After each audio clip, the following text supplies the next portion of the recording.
박 부장님, 국민연금 지금까지 얼마 냈어요? 직장생활 한 10년 좀 넘었으니까 한 몇 천은 되겠죠? 앱으로 한번 확인해 볼게요. 4천만 원 조금 넘네. 오, 4천. 오, 열심히 살았네. 그럼 은퇴하면은 한 달에 얼마씩 들어오는 거예요? 이대로 쭉 가면? 잠깐만요. 60세까지 지금처럼 낸다고 했을 때 65세에 받을 수 있는 금액이 120만 원 정도 되네요. 120만 원? 120만 원? 이거 식비랑 공과금 내면 끝인데? 그걸로 노후 준비되겠어요? 안녕하세요. 홍콩에 투자하는 사람들 홍투사의 박 부장입니다. 오늘은 노후 준비 재테크 관련해서 국민연금 이야기 하신다고요? 네, 오늘은 올해 들어 특히 젊은 20, 30대 분들도 많은 관심을 갖고 있는 국민연금에 대해 말씀드리고자 합니다. 지난주 20대 절반이 보험료 인상에 반대한다는 기사를 봤거든요. 네, 저도 봤어요. 20대에서 40대 세대가 약 한 30% 정도가 아예 국민연금을 폐지해야 한다고 응답했다는 기사였죠. 점점 더 국민연금에 대한 불신이 커지고 있는 것 같아요. 돈은 돈대로 냈는데 나중에 못 받을까 봐 그런 거잖아요. 제가 얼마 전에 친구들과 부동산 재테크 이야기를 하다 보니까 몇몇 친구들은 국민연금은 이제 못 받을 수도 있겠다 생각하고 노후를 위한 다른 투자들을 이미 하고 있더라고요. 저출산 때문에 내가 받을 연금을 내야 하는 젊은 세대가 점점 줄어드니까 뭐 어쩔 수 없는 거겠죠. 그런 측면도 분명히 있죠. 하지만 이거 우리나라의 문제만은 아닙니다. 세계 몇몇 나라에서는 은퇴 연령을 늦추는 방법도 내놓고 있는데요. 일본은 2022년부터 정년을 65세에서 70세로 연장했고 독일도 2029년까지 정년을 65세에서 67세로 연장하는 방안을 준비 중이라고 합니다. 아, 70살까지? 야, 그러면 우리 한 30년 남았네. 근데 진짜 심각한 문제는 30년 더 일하고도 연금은 얼마 못 받을 수 있다는 겁니다. 내라고 해서 냈지만 내가 기대하는 노후 대비로는 한참 모자랄 수 있다는 거죠. 제가 얼마 전에 기사 보니까 국민연금이 그래도 돈은 잘 불리고 있더라고요. 수익률도 괜찮고. 뭐 그때까지 잘 굴리면은 뭐 괜찮지 않을까요? 국민연금은 1988년에 5천억 기금으로 투자를 시작했는데요. 2024년 6월 기준 규모는 1147조입니다. 야, 1147조. 운용기금 규모가 크니까 수익도 어마어마할 것 같은데요? 국민연금 자료를 바탕으로 한 기사에 따르면 2023년 한 해에만 126조 7천억 원을 벌었습니다. 이 중에 절반 이상인 73조 원이 해외 투자 수익이네요.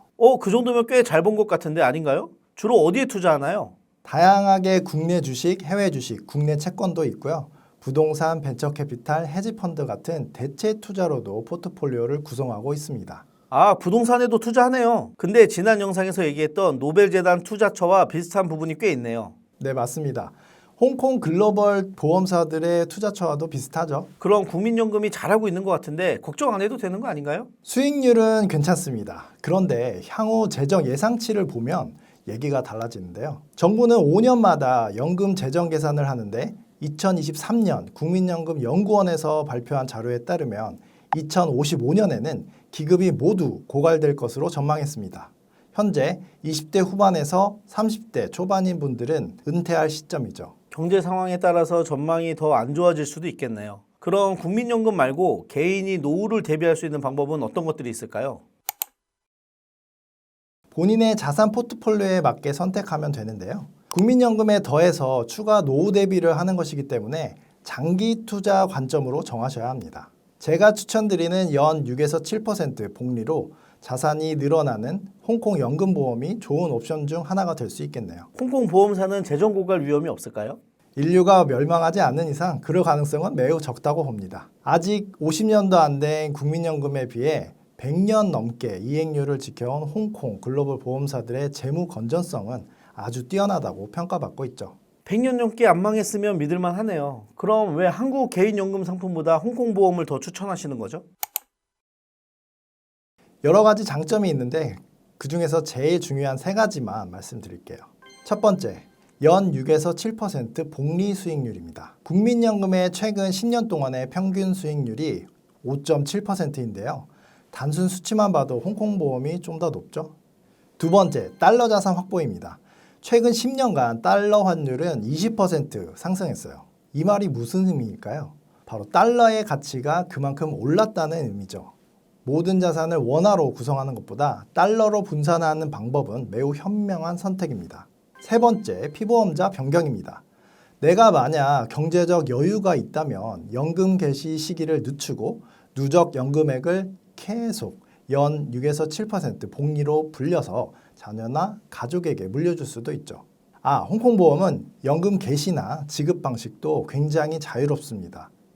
은퇴 시기인 65세 전에도 수령할 수 있고 금액도 본인이 설정할 수 있습니다. 적게 수령할수록 누적된 자산은 계속 커지게 되죠. 갑자기 목돈이 필요한데 누적된 연금 자산을 줄이고 싶지 않다면 대출로도 가능하기 때문에 활용 면에서 훨씬 다양합니다. 네, 오늘은 국민연금을 못 받을 수도 있는 2040 직장인들의 노후 대비 방법에 대해 알아보았는데요. 시간은 금이다 라는 말이 있죠. 여러분의 소중한 시간을 빠르게 투자하셔야 한다는 점 다시 한번 말씀드리고 싶습니다. 시간과 복리가 만나면 그 차이가 진짜 어마어마하다는 것을 느끼시길 바라며 우리 2040 직장인 여러분, 국민연금보다 더 든든한 홍콩연금으로 내가 원하는 노후를 준비하는 것은 어떨까요? 오늘도 홍투하세요.